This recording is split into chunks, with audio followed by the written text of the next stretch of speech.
بسم اللہ الرحمن الرحیم۔ خواب اور احادیث مبارکہ۔ رسول اللہ صلی اللہ علیہ وسلم پر وحی کی ابتدا سچے خواب کے ذریعہ ہوئی۔ حضرت عائشہ صدیقہ رضی اللہ تعالیٰ عنہا نے بیان کیا کہ رسول اللہ صلی اللہ علیہ وسلم پر وحی کی ابتدا سونے کی حالت میں سچے خواب کے ذریعے ہوئی۔ چنانچہ حضرت صلی اللہ علیہ وآلہ وسلم جو خواب بھی دیکھتے تو وہ صبح کی روشنی کی طرح سامنے آ جاتا۔ صالحین کے خوابوں کا بیان۔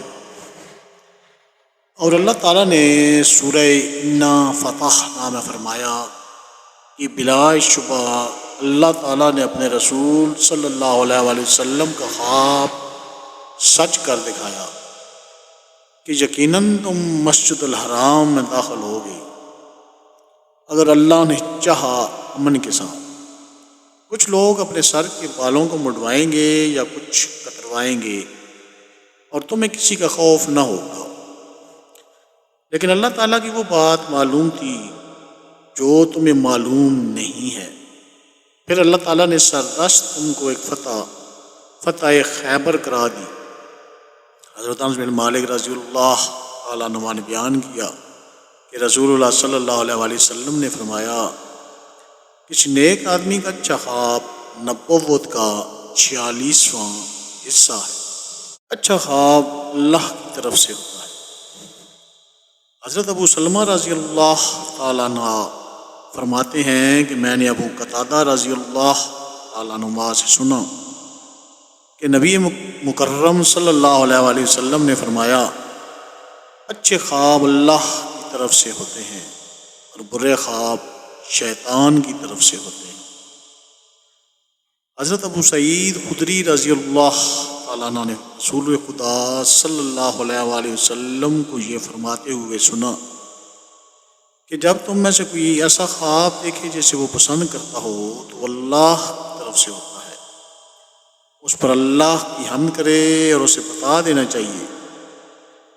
لیکن اگر کوئی اس کے سوا ایسا خواب دیکھتا ہے جو اسے ناپسند ہے تو یہ شیطان کی طرف سے ہوتا ہے، بس اس کی شر سے پناہ مانگے اور کسی سے ایسے خواب کا ذکر نہ کرے، یہ خواب اسے کچھ نقصان نہیں پہنچا سکتے۔ اچھا خواب نبوت کے 46 حصوں میں سے ایک حصہ ہے۔ حضرت ابو سلمہ رضی اللہ تعالیٰ عنہ نے حضرت قتادہ رضی اللہ تعالیٰ عنہ سے روایت کی ہے کہ نبی کریم صلی اللہ علیہ وسلم نے فرمایا، اچھا خواب اللہ کی طرف سے ہوتا ہے اور برا خواب شیطان کی طرف سے۔ بس اگر کوئی برا خواب دیکھے تو اس سے اللہ کی پناہ مانگنی چاہیے اور بائیں طرف تھوکنا چاہیے، یہ خواب اسے کوئی نقصان نہیں پہنچا سکے گا۔ حضرت عبادہ بن صامت رضی اللہ تعالیٰ عنہ نے کہا کہ نبی کریم صلی اللہ علیہ وسلم نے فرمایا، مومن کا خواب نبوت کے 46 حصوں میں سے ایک حصہ ہوتا ہے۔ حضرت ابو ہریرہ رضی اللہ تعالیٰ عنہ نے بیان کیا کہ رسول اللہ صلی اللہ علیہ وسلم نے فرمایا، مومن کا خواب نبوت کے 40 حصوں میں سے ایک حصہ ہوتا ہے۔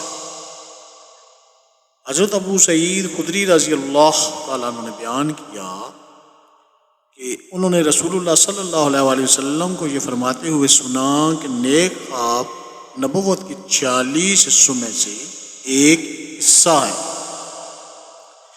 مبشرات کا بیان۔ حضرت ابو ہریرہ رضی اللہ تعالیٰ عنہ نے کہا کہ میں نے رسول خدا صلی اللہ علیہ وسلم سے سنا، آپ صلی اللہ علیہ وسلم نے فرمایا کہ نبوت سے صرف اب مبشرات باقی رہ گئی۔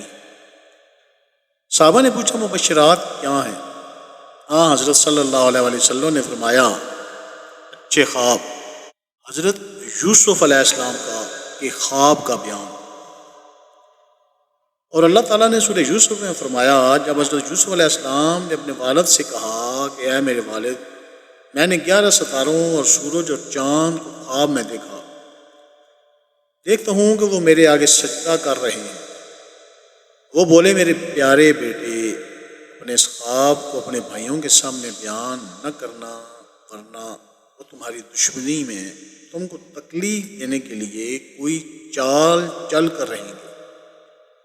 بے شک شیطان تو انسان کا کھلا دشمن ہے، اور اسی طرح تمہارا پروردگار میرے اولاد میں سے چن لے گا اور تمہیں خوابوں کی تعبیر سکھائے گا، اور جیسے اس نے اپنا احسان مجھ پر اور تیرے دادا پر پہلے پورا کیا، اسی طرح تجھ پر اور یعقوب علیہ السلام کی اولاد پر اپنا احسان پورا کرے گا۔ بے شک تمہارا پروردگار بڑا علم والا ہے، بڑا حکمت والا ہے۔ اور اللہ تعالیٰ نے سورہ یوسف میں فرمایا، اور یوسف علیہ السلام نے کہا، اے میرے ابا جان، یہ میرے پہلے خواب کی تعبیر ہے، اسے میرے پروردگار نے سچ کر دکھایا، اور اسی نے میرے ساتھ کیسا احسان اس وقت کیا جب مجھے قید خانہ سے نکالا اور آپ سب کو جنگل سے لے کر آیا، اور بعد اس کے کہ شیطان نے میرے بھائیوں کے درمیان فساد ڈلوا دیا۔ بے شک میرے پروردگار جو چاہتا ہے اس کی عمدہ تدبیر کر دیتا ہے۔ بے شک وہی ہے علم والد حکمت والا۔ اے رب، تو نے مجھے حکومت بھی دی اور خوابوں کی تعبیر کا علم بھی دیا۔ اے آسمانوں اور زمین کے خالق، تو ہی میرا کارساز دنیا و آخرت میں ہے۔ مجھے دنیا سے اپنا فرما بردار بنا کر اٹھا اور مجھے صالحین سے ملا دے۔ حضرت ابراہیم علیہ السلام کے خواب کا بیان۔ اور اللہ تعالیٰ نے سورہ صفات میں فرمایا، جو اسماعیل ابراہیم علیہ السلام کے ساتھ چلنے پھرنے کے قابل ہوئے تو ابراہیم علیہ السلام نے کہا، ہے میرے بیٹے، میں خواب میں دیکھتا ہوں کہ میں تمہیں ذبح کر رہا ہوں، بس تمہاری کیا رائے ہے؟ اسماعیل علیہ السلام نے جواب دیا، میرے والد آپ کیجیے اس کے مطابق جو آپ کی وہ حکم دیا جاتا ہے۔ اللہ تعالیٰ نے چاہا تو آپ مجھے صبر کرنے والوں میں سے پائیں گے۔ بس جب وہ دونوں تیار ہو گئے اور اسے پیشانی کے بل الٹا لٹکا دیا، اور ہم نے اسے آواز دی کہ اے ابراہیم، تو نے اپنے خواب کو سچ کر دکھایا۔ بلا شبہ اسی طرح احسان کرنے والوں کو بدلہ دیتے ہیں۔ خواب کا توارد یعنی ایک ہی خواب کئی آدمی دیکھیں۔ حضرت ابن عمر رضی اللہ تعالیٰ عنہ نے کہا کہ کچھ لوگوں کو خواب میں شب قدر رمضان کی 7 آخری تاریخوں میں دکھائی گئی، اور کچھ لوگوں کو دکھائی گئی کہ وہ آخری 10 تاریخوں میں ہوگی۔ تو حضرت صلی اللہ علیہ وآلہ وسلم نے فرمایا، اسے آخری 7 تاریخوں میں تلاش کرو۔